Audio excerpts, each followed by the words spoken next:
Una vez escuché una historia de un policía de Nueva York que vio a un hombre sobre un puente aparentemente pensando en suicidarse.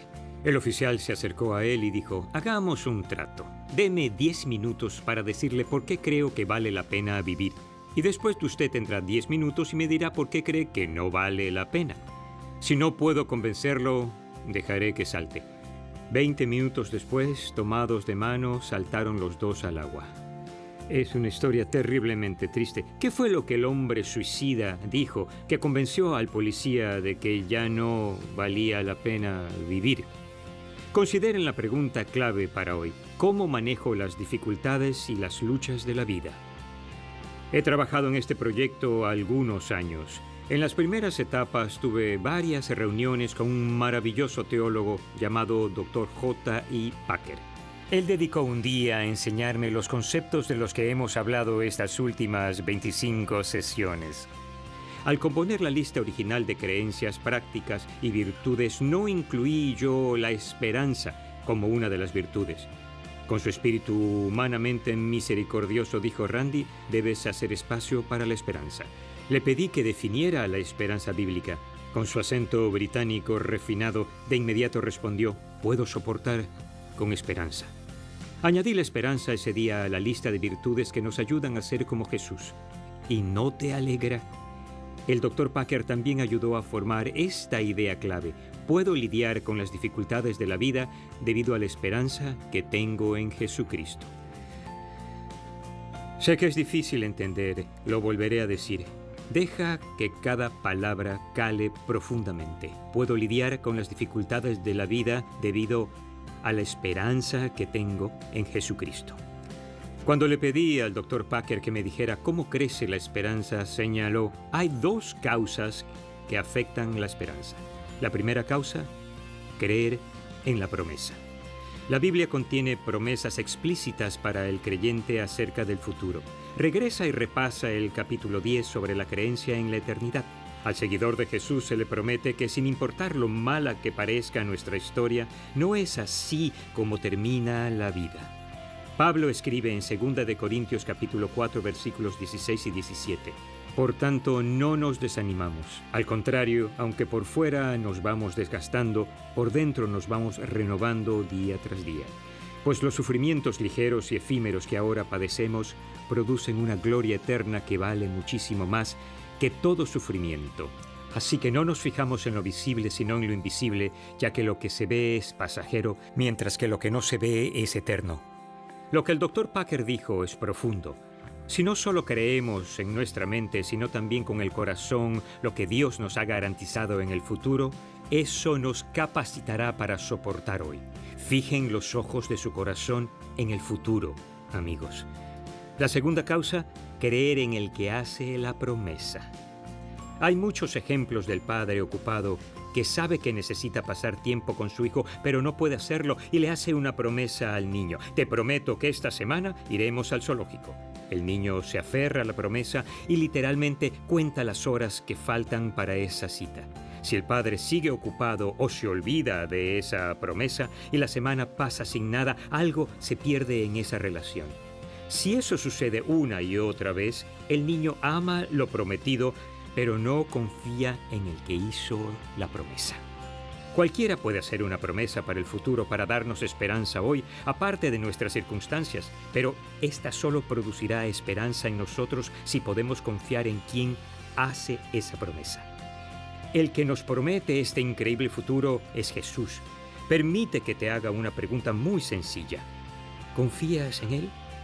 Aquí está el versículo clave de esta semana que vale la pena memorizar. Hebreos capítulo 6, versículos 19 y 20.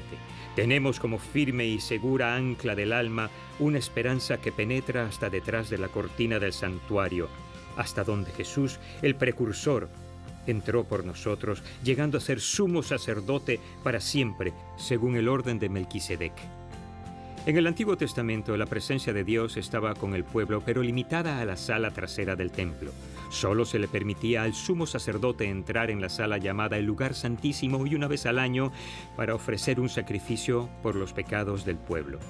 Como ves, el pueblo no tenía acceso a Dios, pero en el versículo clave nos dice que Jesús es nuestro sumo sacerdote, no según el orden de los levitas de Israel, sino de Melquisedec, quien existía antes y después de Israel. Cuando Jesús murió en la cruz, entró en esta sala para siempre y se ofreció a sí mismo como el sacrificio por nuestros pecados.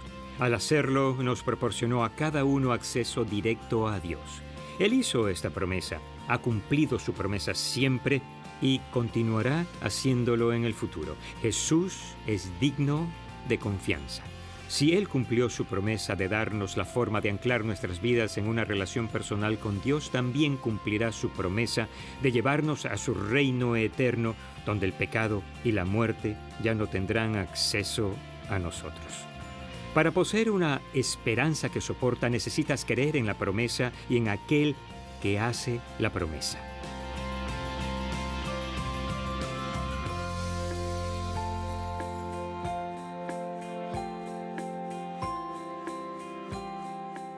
Hay una hermosa historia en el Evangelio de Lucas sobre el poder de la esperanza. Dios formó a Israel como una comunidad, comenzando con Abraham en el año 2000 a.C. La comunidad soportó muchas pruebas, vivieron vidas de nómadas, resistieron siglos de esclavitud en Egipto, los babilonios se los llevaron cautivos 70 años y la lista continúa, pero soportaron debido a una promesa de Dios. ¿La promesa? El Mesías llegaría de la tribu de Judá y restauraría la paz para Israel. Ellos pudieron soportar las dificultades e incluso la muerte debido a la esperanza que tenían en la llegada del Mesías. Avancemos ahora 2000 años. Un hombre judío muy viejo llamado Simeón vivía en Jerusalén. El Espíritu Santo le había dicho que no moriría hasta que viera al Mesías. Él no lo sabía, pero 40 días antes Jesús había nacido en Belén. Según la ley de Moisés, todo primogénito debía ser llevado al templo después de 40 días para ser consagrado y dedicado al Señor.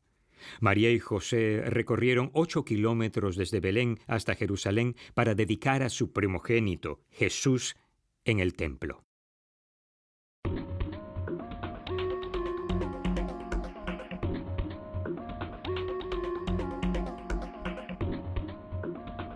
Cuando Jesús nació, vivía un hombre llamado Simeón, que seguía a Dios fielmente y estaba comprometido con los caminos del Señor. Él conocía la promesa divina de que un día sería enviado un Mesías para rescatar a Israel, y esperaba que eso sucediera. El Espíritu de Dios le reveló a Simeón que no moriría antes de ver al Mesías mismo. Simeón fue conmovido por lo que el Espíritu de Dios le dijo, así que se dirigió al templo. Mientras estaba en el atrio exterior del lugar, vio a José y María, que llevaban al templo a su hijo, Jesús. Ellos fueron allí a ofrecer un sacrificio, un par de tórtolas o 2 pichones de paloma, con el objeto de consagrar a Jesús a Dios. Simeón tomó al niño en sus brazos y alabó a Dios, diciendo, «Según tu palabra, soberano Señor, ya puedes despedir a tu siervo en paz, porque han visto mis ojos tu salvación, que has preparado a la vista de todos los pueblos, luz que ilumina a las naciones, y gloria de tu pueblo Israel». María y José se maravillaron por lo que Simeón dijo acerca de su hijo. Finalmente, este hombre bendijo a María y José también. Tal como Dios le había prometido, Simeón había visto al Mesías con sus propios ojos.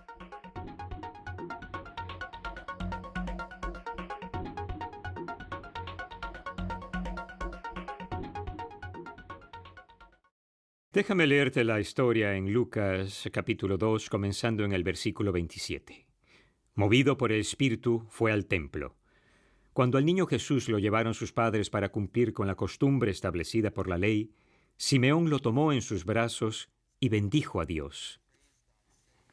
Según tu palabra, soberano Señor, ya puedes despedir a tu siervo en paz, porque han visto mis ojos tu salvación, que has preparado a la vista de todos los pueblos, luz que ilumina a las naciones y gloria de tu pueblo Israel. Simeón ve al pequeño bebé al otro lado de la sala y el Espíritu de Dios le susurra, «Ese es él». El hombre se acerca, toma al bebé Jesús en sus brazos y dice: «La esperanza ha llegado tal como Dios prometió. Ahora puedo morir en paz». Simeón pudo soportar las dificultades de la vida y la muerte debido a la esperanza que tenía en la primera venida de Jesús. Esa esperanza se cumplió cuando Jesús vino envuelto en pañales y fue acostado en un pesebre.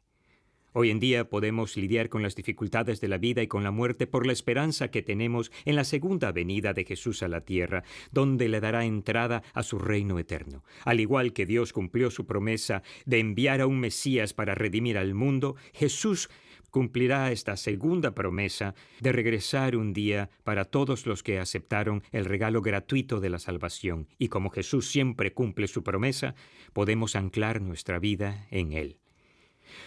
Por más de una decena de años colaboré con un maravilloso hombre llamado Kevin Walker en la iglesia donde servía en la zona de Fort Worth, Texas. Él era el líder de alabanza y yo era el pastor principal. Había pocas áreas en las que sobresaliera encima de Kevin. Definitivamente yo era más orientado a las metas, más organizado, eficiente y lograba hacer más cosas que él en cualquier día dado. Pero él se destacaba en un área muy importante.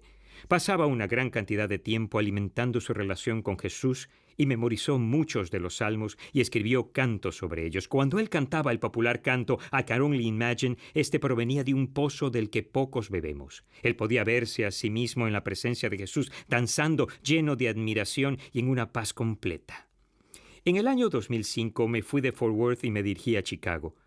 Unos años después de él se marchó de Fort Worth y se dirigió a Colorado. Avancemos ahora hasta el año 2009. Nos enteramos de que Kevin tenía cáncer.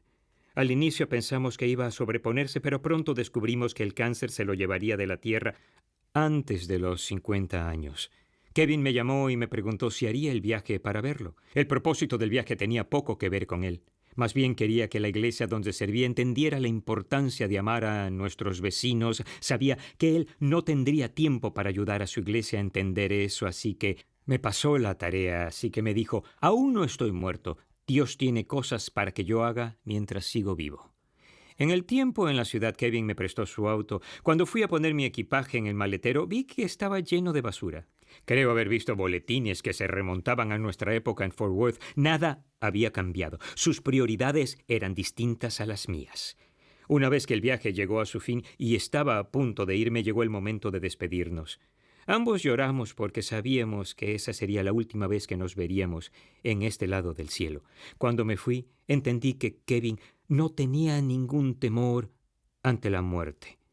Kevin nunca se contagió de mi hábito con el orden, pero yo quería desesperadamente contagiarme de su esperanza. No muchos meses después, Kevin falleció. Él ya no tiene que seguir imaginándolo. El secreto de la esperanza de Kevin: él pasaba más tiempo que la mayoría llegando a conocer a Jesús y meditando en sus promesas. Él creía en ellas porque conocía y confiaba en aquel que hace promesas acerca del futuro. Y eso le daba esperanza. No solo no sentía temor ante la muerte, sino tampoco sentía temor ante la vida, sabiendo que al final él no podía perder en Cristo. Como Simeón, debido a que había visto al Salvador con sus ojos espirituales, pudo partir en paz. No sé si tú, pero yo quiero la esperanza de Kevin.